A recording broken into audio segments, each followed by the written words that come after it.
अस्सलामुअलैकुम। Tally school के इस एजुकेशन प्रोग्राम में खुश आमदीद।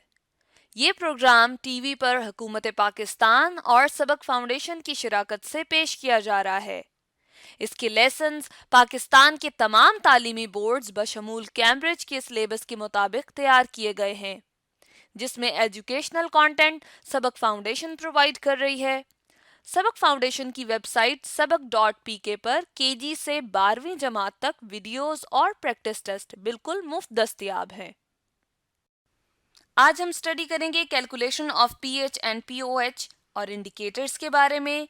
ये फेडरल, पंजाब, केपीके और बलूचिस्तान की क्लास 10 का chapter 10 acids, basis and salts का टॉपिक है, जबकि सिंध के चैप्टर 9 का टॉपिक है। इस वीडियो में हम सीखेंगे कैलकुलेट करना पीएच एंड पीओएच को और यूज करेंगे इंडिकेटर्स को। आज के लेसन और इससे मुंसलिक तमाम वीडियो लेक्चर्स को घर बैठ के देखने के लिए आप सबक.pk की वेबसाइट पे जा सकते हैं और वहां फ्री वीडियो लेक्चर्स के साथ साथ प्रैक्टिस टेस्ट भी मौजूद हैं, जिन्हें देखकर आप अपने कॉन्सेप्ट्स को पुख्ता कर सकते हैं और इम्तिहानात में ट्यूशन लिए बगैर शानदार नंबर हासिल कर सकते हैं। ये सब कुछ सबक.pk की वेबसाइट पर बिल्कुल मुफ्त दस्तयाब है। स्टूडेंट्स, आज हम पढ़ेंगे कैलकुलेटिंग पीएच। हम पीएच को किस तरह से कैलकुलेट करते हैं। इसमें हमारे पास एक न्यूमेरिकल है। न्यूमेरिकल क्या है? A solution of HCl acid यानी hydrochloric acid is 0.001 molar. What is its pH value? एक सॉल्यूशन है हमारे पास हाइड्रोक्लोरिक एसिड का जिसकी मोलरिटी है 0.001 मोलर सॉल्यूशन है। तो इसकी हमने पीएच वैल्यू कैलकुलेट करनी है। HCl हाइड्रोक्लोरिक एसिड हमें पता है ये एक स्ट्रॉन्ग एसिड है। HCl हाइड्रोक्लोरिक एसिड यानी कि ये डिसोसिएट होता है वाटर में, कंप्लीटली डिसोसिएट होता है या आयोनाइज हो जाता है। और H पॉजिटिव आयन इसने दे दिया यहाँ पे, H positive plus Cl negative. ठीक है, ये इस तरह से डिसोसिएट हो जाता है और ये वाटर में डिसोसिएट होता है। तो हम देखते हैं कि पीएच को हम किस तरह से कैलकुलेट कर सकते हैं। पीएच हमें पता है कि पीएच जो है ये बराबर है किसके? PH is equal to negative log of H plus ion concentration. ठीक है, इसके बराबर है। तो इसमें हम अभी पीएच की वैल्यू कैलकुलेट कर लेंगे। हमें पता है कि जो हाइड्रोक्लोरिक एसिड का सॉल्यूशन है उसकी मोलरिटी क्या है कि 0.001। तो उसमें H पॉजिटिव आयन की कंसंट्रेशन क्या होगी? या फिर मैं आपको ऐसे बता दूं कि 1 mole of HCl give 1 H positive ion. इसी तरह 1 mole of HCl gives 1 Cl negative ion, या 1 mole of Cl negative ion, या 1 mole of H positive ion. ठीक है, तो इसी तरह 0.01 मोलर अगर HCl सॉल्यूशन है तो हम इसको इस तरह से कह सकते हैं कि 0.01 मोलर HCl सॉल्यूशन। इसका मतलब क्या है कि इसमें उतने ही H पॉजिटिव आयन होंगे, 0.01 मोलर H पॉजिटिव आयंस, उतना ही फिर इसमें आयंस होंगे। ठीक है, इस चीज को हम फार्मूले की मदद से यहाँ पे कैलकुलेट करेंगे। हम इस तरह से कैलकुलेट कर सकते हैं कि negative pH is equal to negative log, और हाइड्रोजन आयन की कंसंट्रेशन क्या है? अगर मैं इसको इस तरह से लिखूं, ये जो वैल्यू है हमारे पास 0.01, ये पॉइंट में यहाँ पे ले आऊं तो हमारे पास इसकी वैल्यू आ जाएगी 10 रेज पावर -3 मोल मोलर H पॉजिटिव आयंस। ठीक है जी, तो ये हमारे पास वैल्यू आ जाएगी। तो यहाँ पे इसकी मैं वैल्यू अगर पुट करता हूँ तो मैं H पॉजिटिव आयन की कंसंट्रेशन यूं भी लिख सकता हूँ कि 10 रेज पावर -3। ठीक है, तो अब हम इसको कैलकुलेट कर लेते हैं और कैलकुलेटर की मदद से हम कैलकुलेट करेंगे कि हमारे पास है जी एक्सपोनेंट की पावर 3। ठीक है, सो एक्सपोनेंट की पावर 10 रेज पावर 3 है, -3 है, और इसका जब हम लॉग लेंगे तो हमारे पास वैल्यू क्या आ जाएगी? -3। दूसरी तरफ भी यहाँ पे भी नेगेटिव है तो इसको हम जो है नेगेट कर लेंगे हम, तो हमारे पास जो आंसर आ जाएगा वो 3 आ जाएगा। तो इस तरह से पीएच की जो वैल्यू है हमारे पास वो क्या आ गई जी, पीएच इज इक्वल टू 3। तो इस तरह से हमने कैलकुलेट की जी पीएच, कि हम पीएच को किस तरह से कैलकुलेट कर सकते हैं। हमारे पास 0.001 मोलर HCl का सॉल्यूशन था जिसकी हमने पीएच वैल्यू कैलकुलेट की।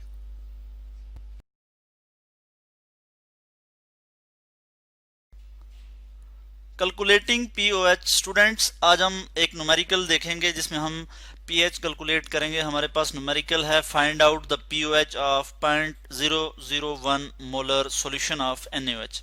सोडियम हाइड्रोक्साइड का सॉल्यूशन है और उसकी मोलैरिटी है 0.001 मोलर। ठीक है, ये हमारे पास मोलैरिटी है और यहाँ पे हम कैलकुलेट करेंगे इसकी पीओएच। ठीक है, तो सोडियम हाइड्रोक्साइड स्ट्रॉन्ग बेस है, sodium hydroxide NaOH, sodium hydroxide, और ये कंप्लीटली डिसोसिएट हो जाता है वाटर में। इसकी डिसोसिएशन में आपको दिखा दूं, Na पॉजिटिव, ठीक है, कंप्लीटली ये आ गया हमारे पास, plus OH negative, hydroxide negative, ये आ गया हमारे पास। और ये कब होता है जी, ये वाटर में होता है। तो मैं यहाँ पे H2O वाटर लिख लेता हूँ। तो कंप्लीटली जो है वो हाइड्रोक्साइड आयन दे देता है, कंप्लीटली डिसोसिएट हो जाता है सोडियम हाइड्रोक्साइड। इस वजह से हम इसे कहते हैं कि ये स्ट्रांग बेस है। तो यहाँ पे हम क्या कैलकुलेट करने जा रहे हैं, पीओएच कैलकुलेट करने जा रहे हैं। तो हमारे पास क्या है जी, 0.01 मोलर सॉल्यूशन है किसका, सोडियम हाइड्रोक्साइड का। 0.001 मोलर सॉल्यूशन ऑफ NaOH का है जी, ठीक है, NaOH। और ये प्रोड्यूस करेगा कितने आयन, कितने हाइड्रोक्साइड आयन, उतने ही हाइड्रोक्साइड आयन प्रोड्यूस करेगा, यानी 0.001 MOH हाइड्रोक्साइड आयन। ठीक है, 0.001 मोलर हाइड्रोक्साइड आयन प्रोड्यूस करेगा। तो हाइड्रोक्साइड आयन की क्या कंसंट्रेशन होगी, यहाँ पे मैं यहाँ कंसंट्रेशन लिख लूँ, OH आयन की कंसंट्रेशन यहाँ क्या होगी, इज इक्वल टू 0.001 मोलर। ठीक है, या फिर हम इसको इस तरह से लिख सकते हैं कि ये अगर पॉइंट हम यहाँ पे मूव करें 1 2 3, ठीक है, तो साइंटिफिकली हम इसको इस तरह से भी लिख सकते हैं कि 10 रेज पावर -3। और अब हम इसको फार्मूले में पुट कर लेंगे। हमारे पास जो फार्मूला है वो क्या है कि POH is equal to negative log of hydroxide ion concentration, OH negative ion concentration. अब हम इसमें वैल्यूज पुट कर लेंगे, नेगेटिव लॉग, और हाइड्रोक्साइड आयन की कंसंट्रेशन क्या है, 0.001 मोलर जो है ये हमारे पास हाइड्रोक्साइड आयन की कंसंट्रेशन है। या फिर हम इसको क्या लिख ले, इस फॉर्म में लिख लेंगे, यानी 10 रेज पावर -3। तो POH हमारे पास आ गया जी, कितनी आ गई, minus log 10 raise power -3, 10 raise power -3। अब हम इसको सॉल्व कर लेंगे और इसके लिए हम यहाँ पे कैलकुलेटर यूज करेंगे।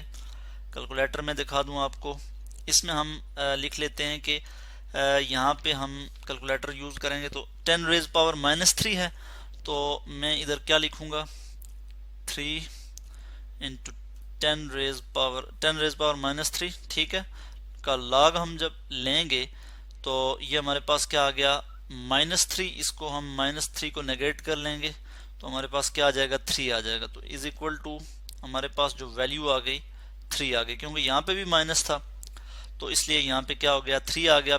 POH इज इक्वल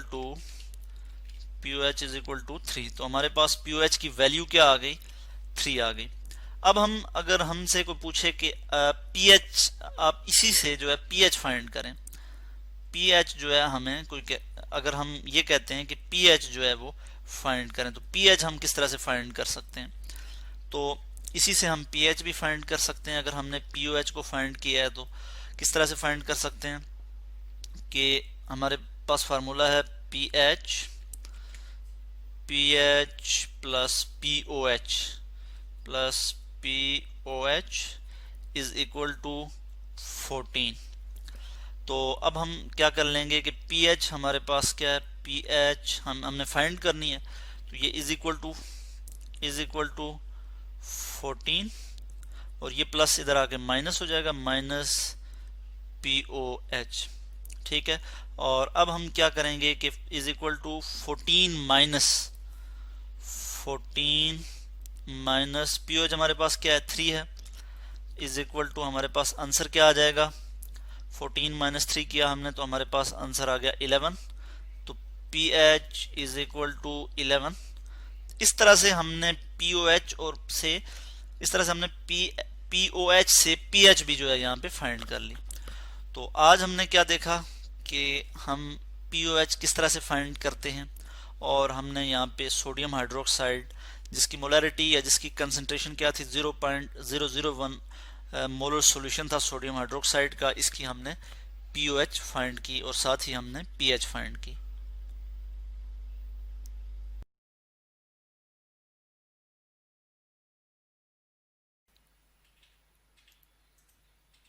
स्टूडेंट्स, हम बात करेंगे इंडिकेटर्स की कि इंडिकेटर्स क्या होते हैं। इंडिकेटर्स जिस तरह इनके नाम से ही जाहिर है कि ये कुछ इंडिकेट करते होंगे, किसी चीज की निशानदही करते होंगे, ठीक है, यानी कि किसी चीज की ये निशानदही करेंगे। ठीक है, तो हम देखते हैं कि इंडिकेटर किसी सोल्यूशन में डालते हैं तो ये हमारे पास एक बहुत कॉमन मेथड होता है कि हमने ये देखना हो कि किसी सोल्यूशन की pH क्या है। हम लिख लेते हैं यहाँ पे कि किसी सोल्यूशन की pH जो है, pH ऑफ अ सोल्यूशन हमने देखनी हो, या उसको हमने एक तरह से कह सकते हैं कि मेजर करना हो हमने, तो हम उसके लिए क्या करते हैं, इंडिकेटर यूज करते हैं। ठीक है, यानी कि इंडिकेटर्स जब हमारे पास होते क्या है, एक्चुअली हमारे पास क्या होते हैं इंडिकेटर्स हमारे पास जो है वो ऐसे सब्सटेंसेस होते हैं, या हम कह सकते हैं कि ये जो है वो डाइज होते हैं। ठीक है, इनको हम डाइज कह सकते हैं। डाइज क्या होते हैं, जो कलरिंग एजेंट्स होते हैं, ठीक है, जो सॉल्युबल होते हैं सोल्यूशन में, और जो कलरिंग एजेंट्स कह सकते हैं जिनको हम ऐसे सब्सटेंसेस जो सोल्यूशन में सॉल्युबल हो और कलर दें, ठीक है, या स्टेन हो या कलर आए, ठीक है, जिसकी वजह से कुछ कलर आता है, तो उनको डाइज कहते हैं। तो इंडिकेटर्स जो है वो हमारे पास डाइज होते हैं, ठीक है, केमिकल सब्सटेंसेस होते हैं जो हम किसी सोल्यूशन में डालें तो हमें पता चल जाता है कि वो एसिडिक है या बेसिक है। ठीक है, हम देख लेते हैं यहाँ पे हम 3 तरह के जो इंडिकेटर्स हैं वो यहाँ पे स्टडी करेंगे, और हम देखेंगे कि वो एसिडिक, हमें किस तरह पता चलता है कि वो एसिडिक कंडीशंस में और बेसिक कंडीशंस में डिफरेंट तरीके से कैसे वो एक्ट करते हैं या कलर शो करते हैं। ठीक है, क्योंकि इनका कलर ही चेंज होता है तो हमें पता चलता है कि एक सोल्यूशन है हमारे पास अगर यहाँ पे एक बीकर हो, ठीक है, ये बीकर हमने लिया, इसके अंदर हमारे पास एक सोल्यूशन था, हमें किस तरह पता चलेगा कि ये जो सोल्यूशन है ये एसिड है या बेस है, क्योंकि ये तो कलरलेस है। तो हम देखते हैं कि एसिड या बेस के लिए हम सबसे पहले जो मोस्ट कॉमनली यूज करते हैं वो होता है लिटमस पेपर। ठीक है, लिटमस होता है या इसका सोल्यूशन भी होता है और इसका पेपर भी होता है। ठीक है, तो हम देखते हैं कि हम यहाँ पे पेपर की बात कर लेते हैं, क्योंकि हम कॉमनली जो लैब में यूज करते हैं वो पेपर होता है हमारे पास, यूजुअली येलो कलर का होता है, या रेड भी होते हैं और ब्लू भी होते हैं। तो क्या होता है कि जो लिटमस पेपर होता है, अगर हमारे पास लेट सपोज ब्लू कलर का लिटमस पेपर था और हम उसको एसिडिक सोल्यूशन में डालेंगे, तो हम एक सोल्यूशन में हमने डाला और वो जो है वो रेड हो गया। ठीक है, जिस तरह यहाँ पे हमें नजर आ रहा है कि ये रेड हो चुका है, तो ये क्या हुआ है, इसका मतलब ये जाहिर होता है कि ये जो हमारे पास एक कलरलेस सोल्यूशन था, ये क्या था, ये एसिड था। ठीक है, यानी कि ये एसिडिक सोल्यूशन था हमारे पास। ठीक है, अब हम देख लेते हैं हमारे पास अगर एक रेड कलर का लिटमस पेपर था, ठीक है, और उसको हमने एक कलरलेस सॉल्यूशन में डाला, और हम देखते हैं कि वो जो है वो क्या हो गया, उसको वो जो पेपर था हमारे पास वो ब्लू कलर का हो गया, जिस तरह हमें यहाँ नजर आ रहा है कि जब इसको डिप किया तो ये ब्लू कलर का हो गया। तो इसका मतलब है कि ये बेसिक सोल्यूशन है। तो हम कहते हैं कि लिटमस पेपर हमारे पास जो है, अगर उसको हम किसी कलरलेस सोल्यूशन में डिप करें और वो रेड हो जाए, ठीक है, तो हमारे पास जो है हमारे पास जो सोल्यूशन होता है वो क्या होता है, वो एसिड होता है। ठीक है, और दूसरी तरफ हम बात कर लेते हैं कि अगर ये हमारे पास जो सोल्यूशन था कलरलेस सोल्यूशन, उसके अंदर हमने लिटमस पेपर डिप किया और लिटमस पेपर जो है वो क्या हो गया, वो ब्लू हो गया। ठीक है, यानी कि लिटमस पेपर का कलर चेंज हो गया, किसमें, ब्लू कलर में। ठीक है, तो हम कहते हैं कि ये क्या है, ये एक बेस है। ठीक है, ये हम कहते हैं कि ये एक बेसिक सोल्यूशन है या एक बेस थे हमारे पास, ये अल्कली सोल्यूशन था। ठीक है, अल्कलाइन सोल्यूशन था हमारे पास, यानी कि एक सॉल्युबल बेस थी जिसका सोल्यूशन बनाया हुआ था हमने। ठीक है, एक और हम इंडिकेटर की बात करते हैं कि हमारे पास होता है फिनोफ्थलीन। फिनोफ्थलीन, PHENOLPHTHALEIN,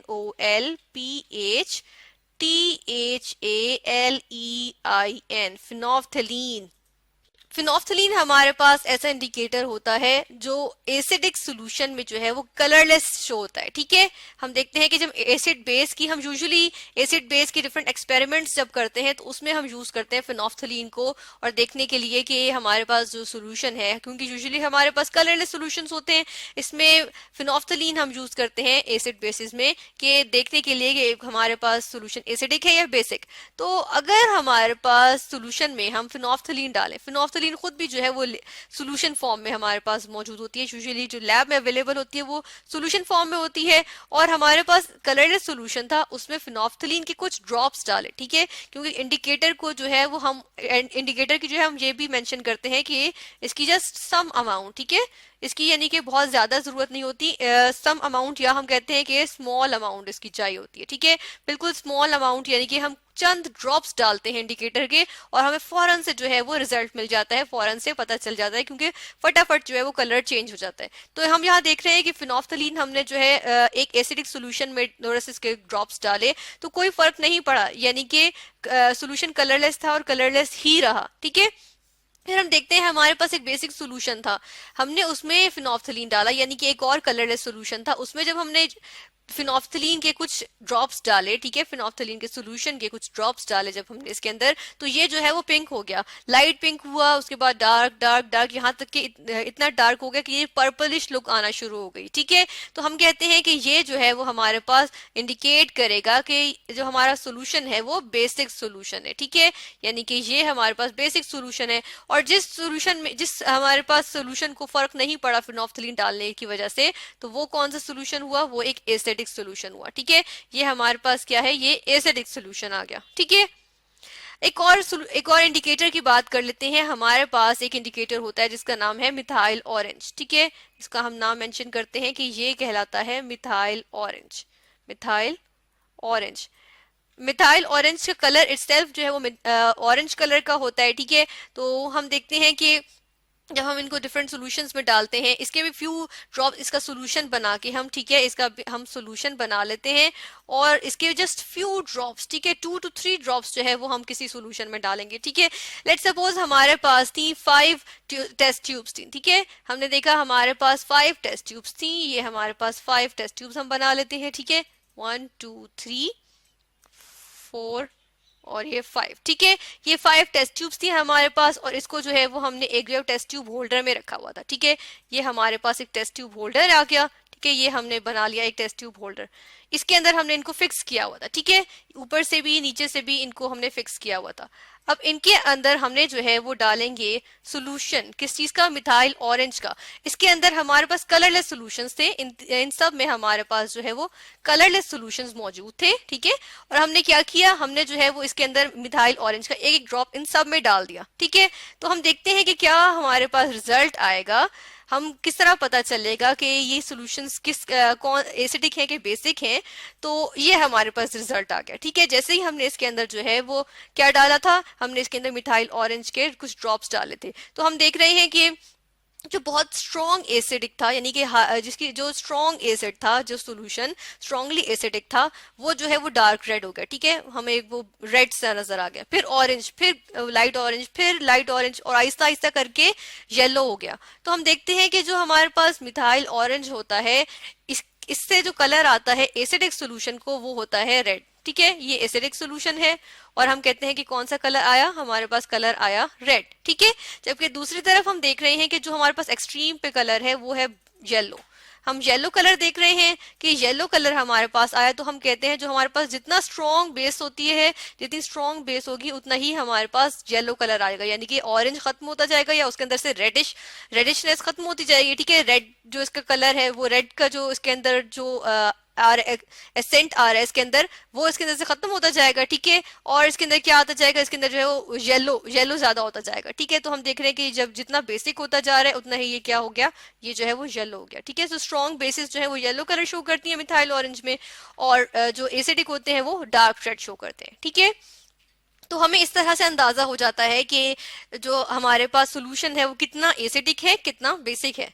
तो हमने देखा कि मिथाइल ऑरेंज, फिनोल्फ्थलीन और लिटमस पेपर कुछ हमारे पास कॉमनली यूज जो है वो इंडिकेटर्स आ जाते हैं जो आम तौर पे हमारे पास लैब में यूज किए जाते हैं।